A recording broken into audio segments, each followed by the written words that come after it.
ప్రమాదకరమైన ప్రమాదం తర్వాత కూడా విమానం నల్లగా ఉంటుంది. ఆ పెట్టె ఎందుకు నాశనం అవ్వదు? ఇది దీనిని బ్లాక్ బాక్స్ అని పిలుస్తారు, కానీ సాధారణంగా ఇది ప్రకాశవంతమైన నారింజ రంగులో ఉంటుంది కాబట్టి క్రాష్ అవుతుంది. దీని తరువాత దానిని గిడ్డంగిలో సులభంగా గుర్తించవచ్చు. కాలేదు. సాధారణంగా ప్రతి విమానంలో ఇద్దరు నల్ల జాతీయులు ఉంటారు. పెట్టెలు ఉన్నాయి. మొదటి విమాన డేటా విమానం ఎత్తు, గాలిని నమోదు చేసే రికార్డర్ వేగం మరియు ఇంజిన్ పనితీరు అనేక ఒక 100 లాగా విందులను రికార్డు చేస్తుంది. మరియు రెండవది పైలట్ యొక్క సంభాషణలను రికార్డు చేసే కాక్పిట్ వాయిస్ రికార్డర్, సంభాషణ మరియు ఇతర కాక్పిట్ శబ్దాలు దాన్ని రికార్డు చేస్తుంది. 2 బ్లాక్ బాక్స్లు విమానం వెనుక భాగంలో ఉంచబడింది ఉంది, ఎందుకంటే గణాంకపరంగా ఈ భాగం ప్రమాదం సమయంలో ఇది అత్యంత సురక్షితమైనదిగా పరిగణించబడుతుంది.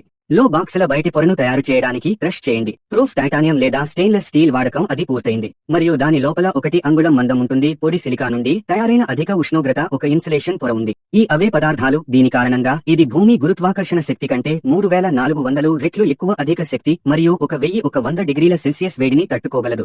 అలాగే ఈ నీరు ప్రూఫ్ చేయబడింది మరియు 30 రోజుల పాటు 20,000 అడుగుల వరకు ఉంటుంది. లోతైన నీటిలో కూడా జీవించగలదు. నీటి అడుగున లొకేటర్ అది లోపలికి వెళ్లేటప్పుడు బక్ చేస్తుంది. ప్రతి సెకనుకు ఒకసారి యాక్టివేట్ అవుతుంది. అల్ట్రాసోనిక్ సిగ్నల్ ను విడుదల చేస్తుంది, తద్వారా దానిని గుర్తించవచ్చు.